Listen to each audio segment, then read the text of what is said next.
where do we go to get that energy we need and that to keep our focus and to keep our drive? Whenever you're moving from one level to the other and you have to reinvent yourself, the adjustment, it's very, very difficult. It's very, very challenging. And I think that you need to begin to remind yourself of your why. You know, Nietzsche said, if you know the why for living, if you know why you're doing something, it will empower you to endure anything that you're going through. When you're working in corporations, you're working in financial services, it's a very competitive area. It's very, very dynamic. This is the era that Peter Drucker calls the era of the 3 C's: accelerated change, overwhelming complexity, and tremendous competition. And so people are tensed and very, very stressed out. So how do you deal with that? And knowing why you do what it is that you do. The name of the game right now is perceptual and psychological. It's the mental adjustments that we must make in the midst of the difficulties. That's what leaders do. Leaders don't panic. They're not intimidated by the change. They're not intimidated by the difficulties. What they are empowered by it. I remember reading something that says not what you don't have is what you think you need that keeps you from handling the difficulties and the challenges of life. That we have everything we need within us to face and to deal with whatever we have at hand, because we're more powerful than anything that we're up against. Now, these mental adjustments and this idea that I've got what I need, I mean, in some ways that represents who I am. For many years, I was living a life that I was not designed to do. I'm designed to speak. That's what I do. But for 42 years, I'm 62 now, for 42 years, I was doing something I wasn't designed to do, because when I looked at what I wanted to do, that was to speak, to train, to empower people, that my inner conversation to myself was, Les Brown, you can't do that. You were labeled educable mental retarded in the 5th grade. You have no college training. You were born in an abandoned building on a floor. You don't even know your birth parents. You can't do that. You are DT. You were called the dumb twin. Those words became my reality for many years. And then someone came along and interrupted that conversation in my head and said, Mr. Brown, they tell me about to drop out of school. And I said, well, yes. Why? I can't, I'm not smart like my brother. And I'll never forget when we first met, I was in his class waiting on another student, and he came in and said, young man, go to his board and work this problem out for me. I said, sir, I can't do that. I'm not one of your students. He said, it doesn't matter. Follow my directions anyhow. And I said, I can't, sir. And he said, why? I said, sir, because I'm educable mental retarded. He said, don't you ever say that again. Someone's opinion of you does not have to become your reality. So now this man changed how I saw myself. When I saw myself as the dumb twin, and that was the conversation in my head. That was given to me. That's what I believed. I accepted that. So the things that I was up against academically, they began to appear not as difficult as I thought they were, because now he empowered me. Before then, right before then, up to that point, the things that were placed before me, I would stumble, I would slow the class down because I was convinced that I was dumb. I believed what they said to me. And this guy came along and he changed my perception of myself. Someone said that people don't live life as it is, they live life as they are. And so what we have to do as leaders, I don't care where you are in customer service, managing people, that you have to do during the tough times, you have to bring the best out of yourself. So it's right now, it's at this time of the struggle. We go through a restructuring, we have competition that's doing weird stuff out in the market. And what you're saying is it's right now that tests my mettle, that builds me as a leader. Yes, without any question. The sign that I saw the other day that said, if you're going through hell, don't stop.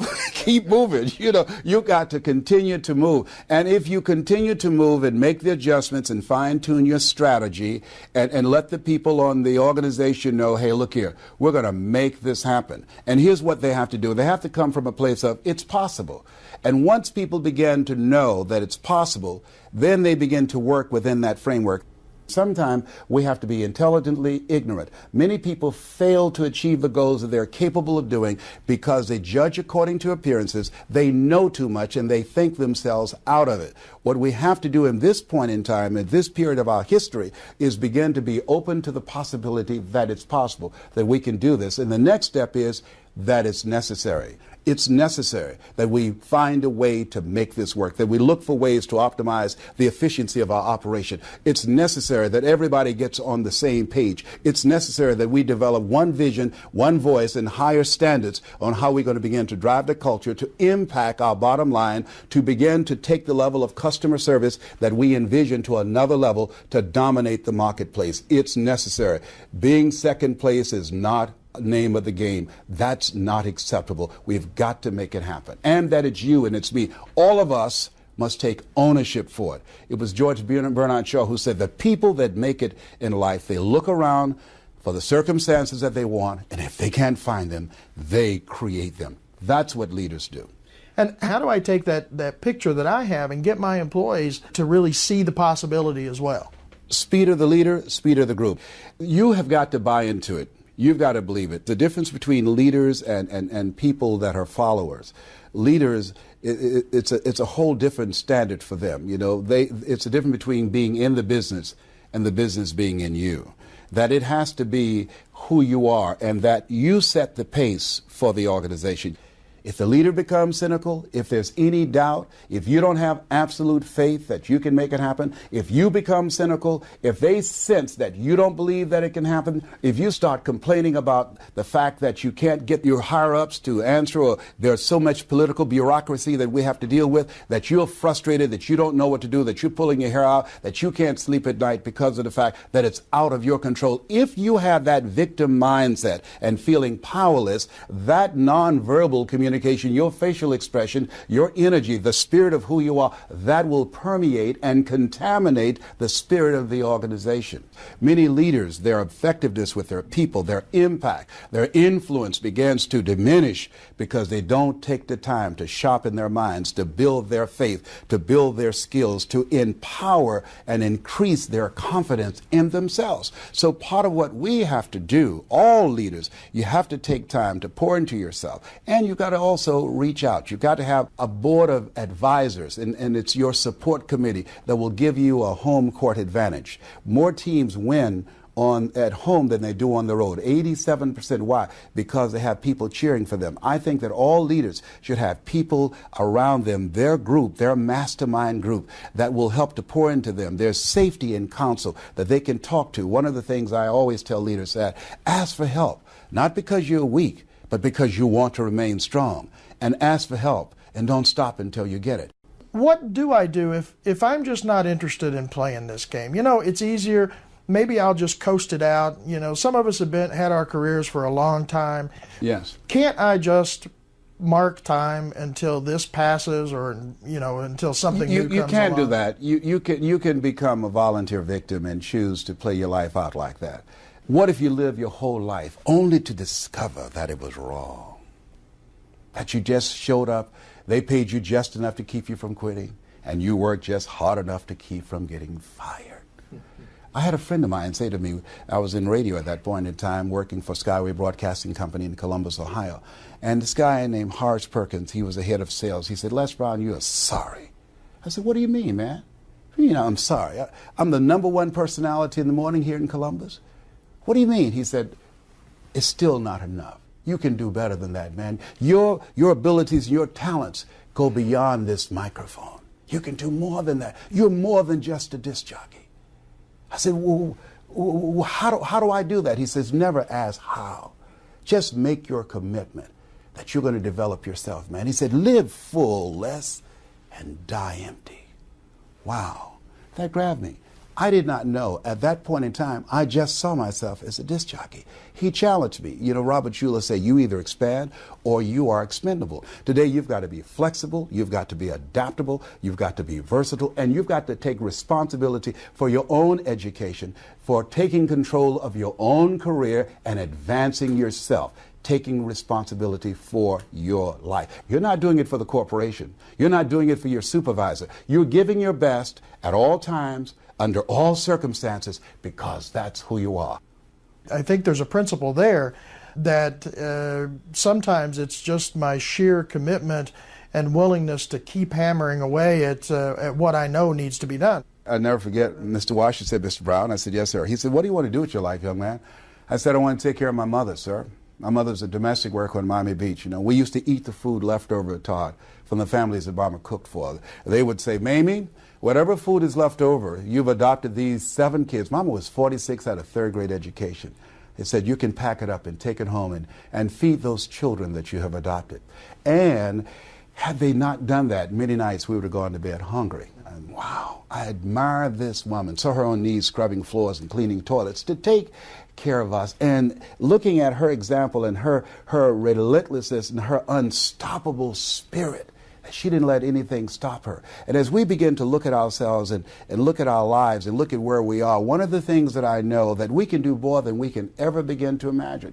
But many times we have to begin to look at ourselves and realize that who we've been up to this point has not cut it, and we've got to begin to challenge ourselves to dig deeper. Einstein said the thinking that has brought me this far has created some problems that this thinking can't solve. And as leaders, we have to begin to look at ourselves, and we have to be the message that we bring. And if we want to produce greater results out of our people and where we are, we've got to radically change who we are. And I'll tell anybody listening to us right now, what is it about you that you know that one thing, that if you radically change that one thing, it will change your leadership. It will spark a new level of inspiration in the people that you're working with and take them to another level. What is that one thing?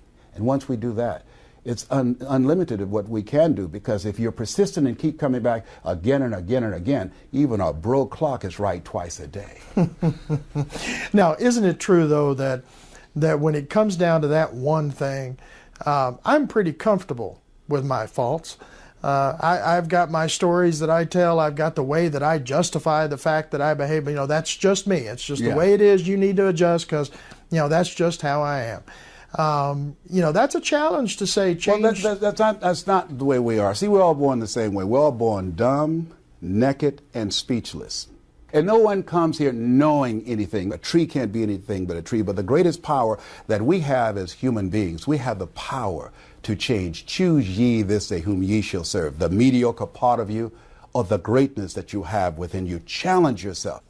I can come out of a program like this or some sort of a reflection and decide, okay, I can make a little change. There's a change that I feel I can make.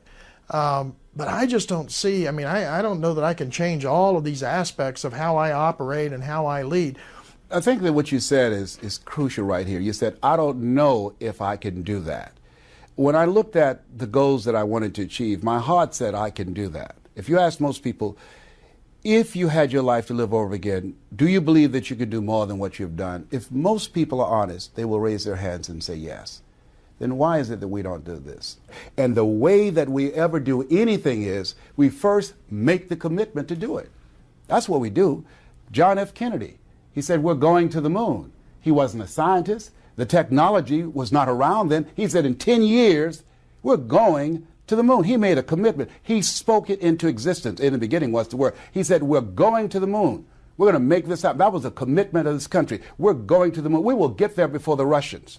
And there was a collective buy-in that everybody bought into it. Nobody questioned it because he said it with absolute faith. And everybody got on the page and began to look for ways of how we're going to make this happen. But what most people do is they go to, I don't know how to do it.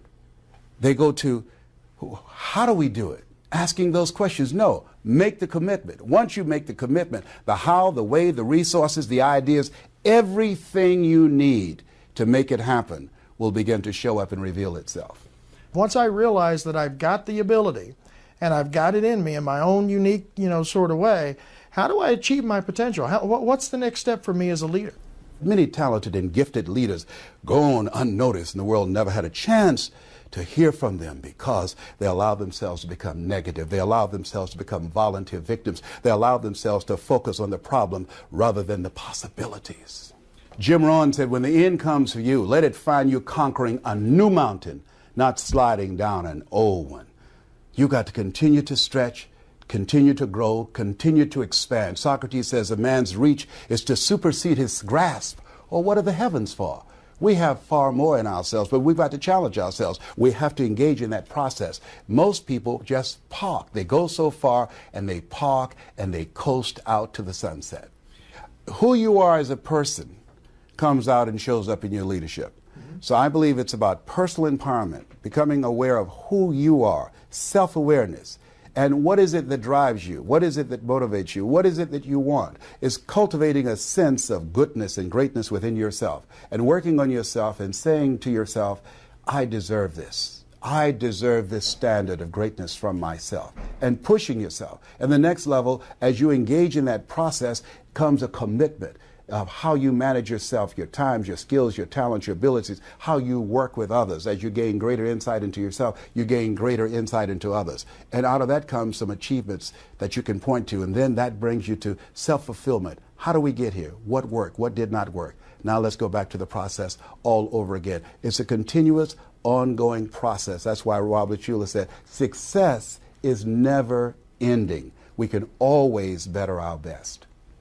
But to better our best, we have to learn and reflect on what's occurred up till now. Absolutely, and push ourselves and challenge ourselves and be self-motivated and continue to raise the bar on ourselves and have some strategic partners that will hold us accountable for a higher standard. You can run faster with 100 who want to go than with one around your neck. You've got to evaluate the relationships that you have around you and ask yourself the question, what is this relationship doing to me? Am I growing? Am I developing? Is it stretching me?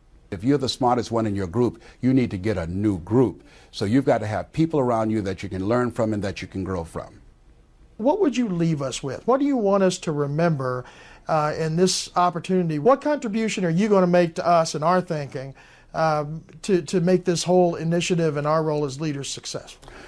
Continue to raise the bar on yourself and understand and know that there's more in you to express, to do, than you can ever begin to imagine. Henry David Thoreau talked about that when you're moving in the direction of your dream, you will have some uncommon hours, some magical moments. There are moments when you say, wow, I can't believe that it's me. But you also go through this period, what Joseph Campbell called the long, dark journey of the soul. Life will catch you on the blind side. You will say, why did this have to happen to me? Why not you? Who would you suggest? It's called life. And so what we have to do is buckle in and we have to deal with it. We have to suck it up. It's not personal. It's called life. What did Forrest Gump say? Life is like a box of chocolates. You never know what you're going to get. He was right. Absolutely. Well, Les, I really appreciate this time. Again, thank you so much for your contribution. Thank you. I appreciate you for the opportunity. Yeah.